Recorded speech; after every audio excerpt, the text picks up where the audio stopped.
Dear friends, today we discuss the work done in isothermal process and adiabatic process. So in isothermal process, the temperature remains constant throughout the process. तो temperature constant होता है, इसका मतलब ये होगा कि यहाँ पे जो चेंज इन इंटरनल एनर्जी होती है du that is equal to 0। ऐसे ही अगर हम एडियाबेटिक प्रोसेस की बात कर लेते हैं तो इसमें क्या होता है, यहाँ पे there is no change in heat, surrounding से ना तो हीट आती है और ना जाती है। तो पहले हम आइसोथर्मल प्रोसेस के वर्क डन की यहाँ पे बात करेंगे। Work done in N isothermal expansion, ये टॉपिक डिस्कस करेंगे। हम यहाँ पे कंसीडर कर लेते हैं कि हमने 1 mole of an ideal gas ले लिया। 1 मोल का मतलब ये होगा कि यहाँ पे n की वैल्यू हम 1 लेके चलेंगे, नंबर ऑफ मोल्स जो हैं वो n हम 1 लेके चलेंगे। दूसरा आइडियल गैस लिए तो इसका मतलब आइडियल गैस इक्वेशन यूज करेंगे, ideal gas equation P equal to nRT वो यूज करेंगे। Enclosed in a cylinder with a perfectly conducting board. Conducting board रखने का मतलब ये है कि आइसोथर्मल प्रोसेस में हीट जो है वो एक्सचेंज हो सकती है सराउंडिंग में और थर्मोडायनेमिक सिस्टम में, इसलिए हम जो सिलेंडर की बोर्ड रखते हैं वो परफेक्टली कंडक्टिंग रहती है। और इसमें fitted with a perfectly frictionless और कंडक्टिंग पिस्टन इसमें रखते हैं साथ में। तो पिस्टन हमारा कंडक्टिंग होगा अगर हम आइसोथर्मल एक्सपेंशन की बात करेंगे। अब हम यहाँ पे मान लेते हैं कि इनिशियल स्टेट में जो प्रेशर है वो P1 है, वॉल्यूम V1 है और टेम्परेचर T। टेम्परेचर T का मतलब ये होगा कि through out the system temperature जो है थ्रू आउट द प्रोसेस वो T ही रहेगा, चेंज नहीं होगा। तो initial pressure P1, volume V1 और temperature of the gas ideal gas is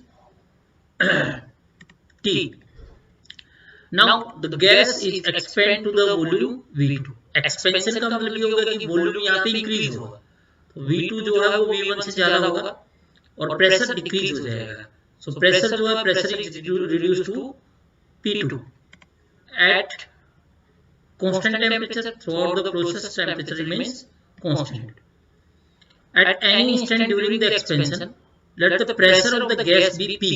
मान लेते किसी एक पर्टिकुलर इंस्टेंट पे हम प्रेशर को P मान लेते हैं और area of cross section piston का हम A मान लेते हैं। तो प्रेशर P है कि पर्टिकुलर इंस्टेंट पे और एरिया A है, तो इसका मतलब यहाँ पे ये हुआ कि भाई फोर्स की अगर हम बात करें तो फोर्स प्रेशर इनटू एरिया होता है, तो जो फोर्स का फॉर्मूला होगा F equal to P into A होगा। अब let's assume that the pressure of the gas remains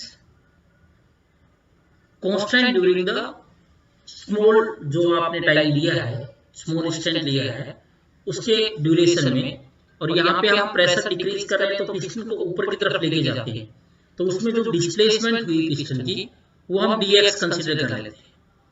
force हमारे पास है तो वर्क डन हमारा यहाँ पे क्या होना चाहिए, dw equal to small work done during this infinite to the small time. For small time there is a small displacement dx and small work done at any instant at this instant where the pressure P is dw equal to F into dx होना चाहिए। F हमने लिया था P into A है, A क्या है, area process section of piston, और P हमारा प्रेशर था तो P A dx हो जाएगा। A into dx हमारा क्या हो गया, volume dV, small volume dV, तो dw P dV हो गया। So total work done by the gas in expansion from initial volume हमने क्या लिया था V1 और फाइनल वॉल्यूम V2, निकाल सकते हैं total work done. W integration कर देते हैं, लिमिट्स लोअर लिमिट हमारी V1 है क्योंकि इनिशियल वॉल्यूम V1 है और फाइनल वॉल्यूम जो इंक्रीज हुआ हमारा V2 है, और WP dV। तो P इक्वल टू nRT, यहाँ पे n की वैल्यू हम कितना लेंगे, 1 लेंगे, क्योंकि हमने स्टार्टिंग में अगर आपकी याद हो तो हमने number of mole of gas equal to 1 लिया, और आइडियल गैस लिए तो आइडियल गैस इक्वेशन यूज कर लेंगे P equal to nRT, n की वैल्यू 1 से P इक्वल टू RT बन जाएगा। तो यहाँ से P की वैल्यू हमारी क्या आ जाएगी, अगर मैं v को इधर ले आता हूँ राइट हैंड साइड में, तो p equal to RT upon v बन जाएगा। आज गैस कांस्टेंट, इसकी वैल्यू यहाँ पे पुट कर देते हैं इस p की जगह। यहाँ पे अगर वैल्यू पुट करते हैं तो ये क्या बन जाएगा RT बाई v। इस प्रेशर की जगह हमने क्या पुट कर दिया RT बाई v। तो RT बाई v पुट करने पे R और T की टेम्परेचर कांस्टेंट रहते हैं, ये R को बाहर ले लेते हैं, तो RT जो है वो हमारा इंटीग्रेशन से बाहर आ जाएगा और हमारा इंटीग्रेशन के अंदर रहेगा dv बाई v। हमें पता ही है 1 बाई v का इंटीग्रेशन जो होता है log ऑफ v आ जाएगा हमारा।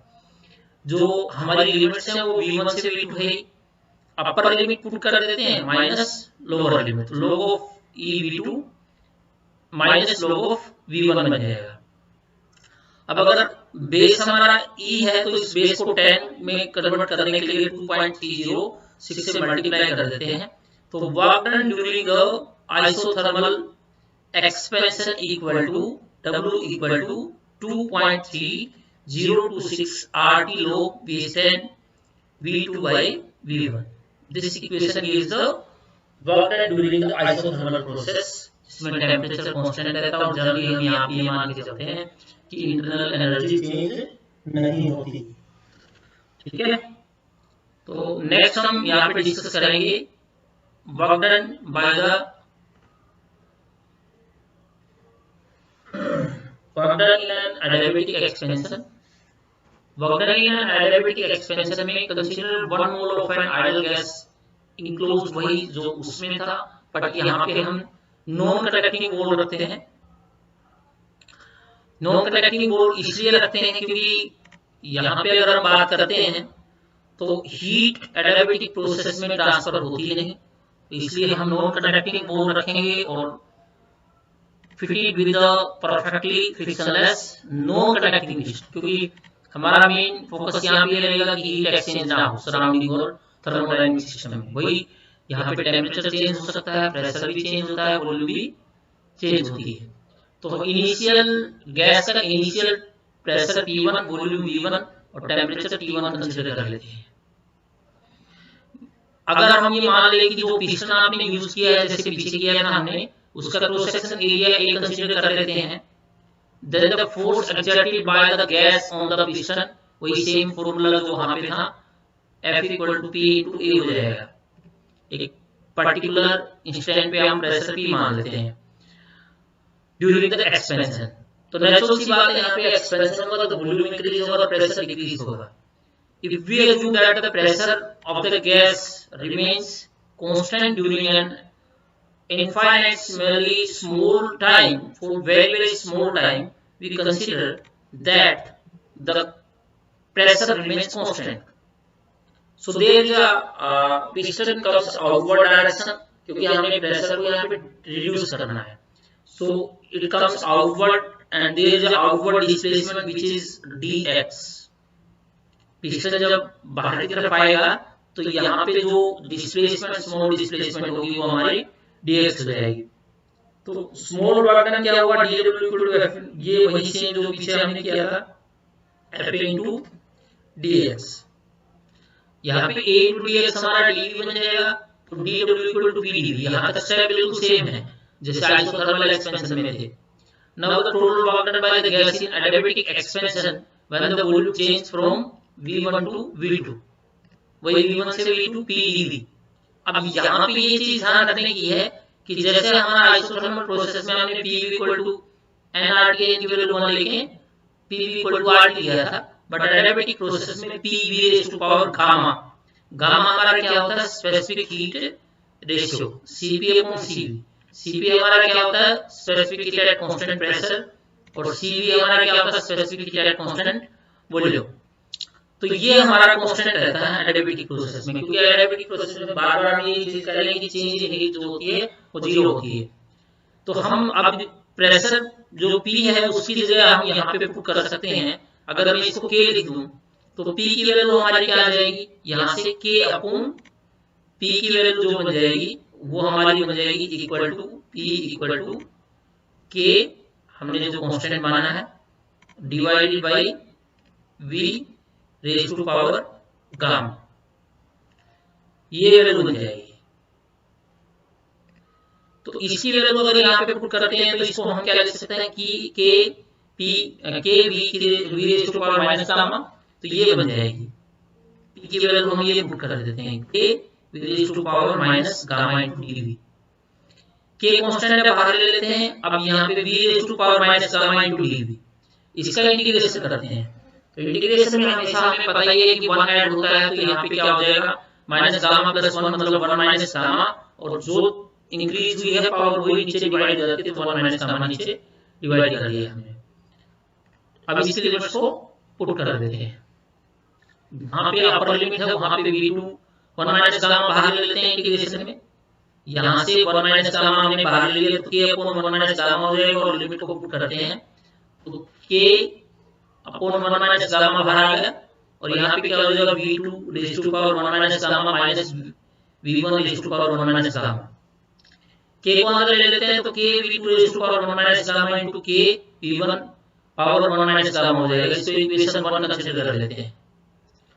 अब हमें पता है एडियाबेटिक प्रोसेस में p raise to power gamma equal to k था कांस्टेंट, तो ऐसे ही अगर फर्स्ट स्टेट के लिए मान के चले इनिशियल स्टेट के लिए तो ये वैल्यू बन जाएगी हमारी p1 v1 raise to power gamma, और फाइनल स्टेट के लिए p2 v2 raise to power gamma दोनों इक्वल होगी k के, तो ये वैल्यू यहाँ पे पुट कर देते हैं। तो इसका मतलब ये हुआ कि यहाँ पे अगर मैं k की जगह पुट करता हूँ इस स्टेट के लिए p2 rays to power gamma, और यहाँ पे v1 है तो ये इनिशियल स्टेट के लिए p1 v1 raise to power gamma हो जाएगी। ये पावर को ऐड करते हैं, तो ऐड करने के बाद गामा से माइनस गामा कैंसिल हो जाएगा तो पावर 1 बच जाएगी। ऐसे ही यहाँ पे गामा और माइनस गामा से कैंसिल हो जाएगा तो यहाँ पे भी पावर 1 बन जाएगी। तो ये बच जाएगा हमारा work done, total work done during adiabatic expansion is 1 upon 1 minus gamma p2 v2 minus p1 v1। यहाँ पे प्रेशर वॉल्यूम दोनों चेंज होते हैं, इसको इक्वेशन 3 कंसीडर कर लेते हैं।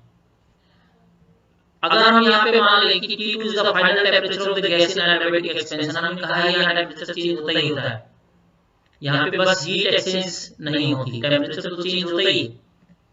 तो हम इसको ऐसे भी ले सकते हैं P1 V1 equal to nRT, n की वैल्यू 1 है तो RT1 भी लिख सकते हैं। ऐसे ही यहाँ पे P2 V2 RT2, ये इनिशियल स्टेट के लिए P1 V1 equal to RT1 हो जाएगा, और फाइनल स्टेट के लिए P2 V2 equal to RT2 हो जाएगा। इसका मतलब P2 V2 की जगह आप क्या पुट कर सकते हैं, P2 V2 की जगह हम RT2 पुट कर सकते हैं,